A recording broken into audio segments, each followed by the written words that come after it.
Hello, 2-3 friends. We're still working on our President Research Reports. This mini lesson is the second one about, I'm done with my notes, now what? We talked last time about the writing process and all the different steps, and now we are working on drafting, specifically how do I take the notes from my sticky notes and put them into a paragraph. Today I'm going to show you how I'm going to write my introduction paragraph about John Adams.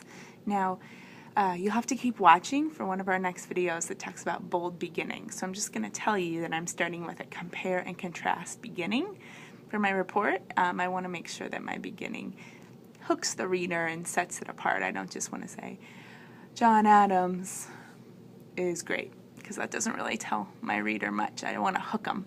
So the beginning that I came up with, my first sentence, is me trying to get the reader to imagine what it would be like during this time.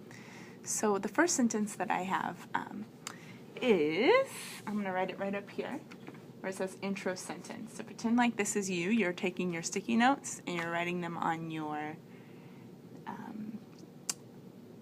you're taking your sticky notes and you're writing them on your graphic organizer right here. I kind of made mine look a little bit different, but it's the same idea. So I'm going to start with this sentence to try and hook my reader. It says, imagine what it would be like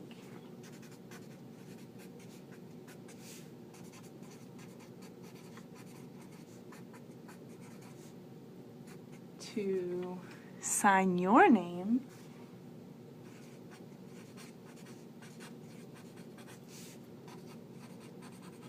to the Declaration of Independence. Cool. Declaration of Independence. Now this is something that's on one of my sticky notes, so now I'm going to start writing my 3 facts and sentences here. So right now I always go back and reread. Imagine what it would be like to sign your name on the Declaration of Independence. I'm going to start with John Adams, because that's what I'm talking about. John Adams, comma, our second president, because that's one of the things I have up on my sticky note, our second president,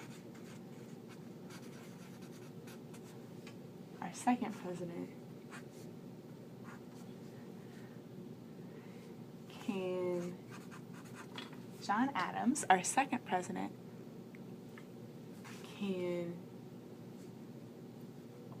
counted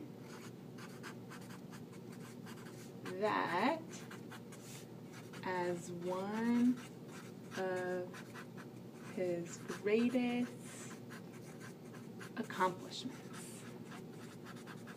Accomplishment is a juicy word for something that he accomplished or something that he did. So here's what I have so far. Imagine what it would be like to sign your name on the Declaration of Independence. John Adams, our second president, counted that as one of his greatest accomplishments. Okay, now I go back up and see. I've already said that he was our second president, and I've already said that he helped write the Declaration of Independence. So I'm left with 2 more things. Helped build America when it was first starting, and he was our first vice president. That's what I'm left with.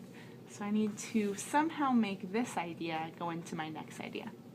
I think I'm going to reread, and then I'm going to see what I'm going to do next. Imagine what it would be like to sign your name to the Declaration of Independence. John Adams, our second president, counted that as one of his greatest accomplishments. I think I'll talk about him being the first vice president, but I need like a transition word here. So I might say John Adams, our second president, counted that as one of his greatest accomplishments. He also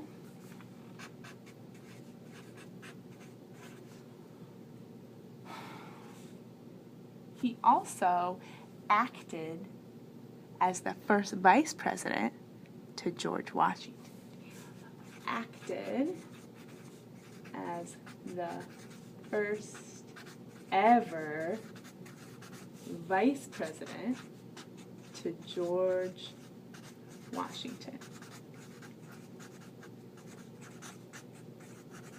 Now, it's pretty obvious to my reader by now, I think, that if he was the second president and then the first vice president, that he probably was president around the time when America was first starting out. So I want to make sure I definitely say this part about how he helped to build America when it was first starting.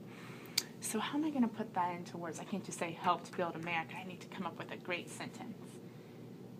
I should probably reread what I already have, right? Okay, let's do it. Imagine what it would be like to sign your name to the Declaration of Independence. John Adams, our second president, counted that as one of his greatest accomplishments. He also acted as the first ever vice president to George Washington. Now I used he, so I don't really want to start my next sentence with he. Maybe I could use his last name. That's a different way to say his name, make it sound different. So I might say Adams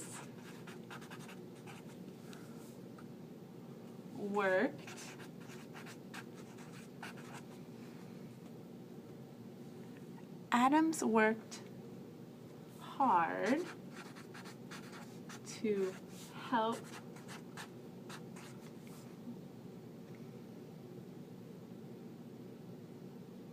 build and shape America when it was a young country.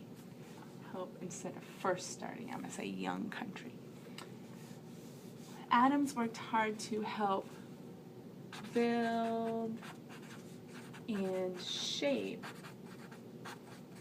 America when it was a young country. Okay, now I've got my introduction sentence.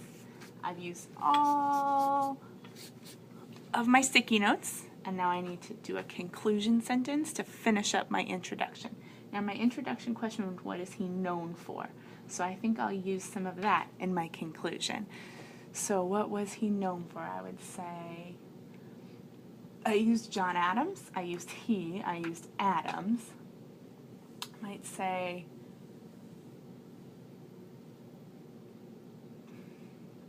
being a founding father. That's what those people were called when they were first starting out and found, like, they're fathers of our nation. So I might say being a founding father, a president, and signing the Declaration of Independence are all things that John Adams is known for. So I've just kind of summed up or closed the door for my conclusion sentence by saying all the things I already said into one sentence. I had it, now let's see if I can write it. Being a founding father, when I'm listing I put commas, being a founding father, comma,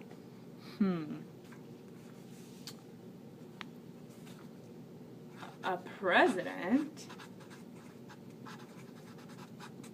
comma, and signing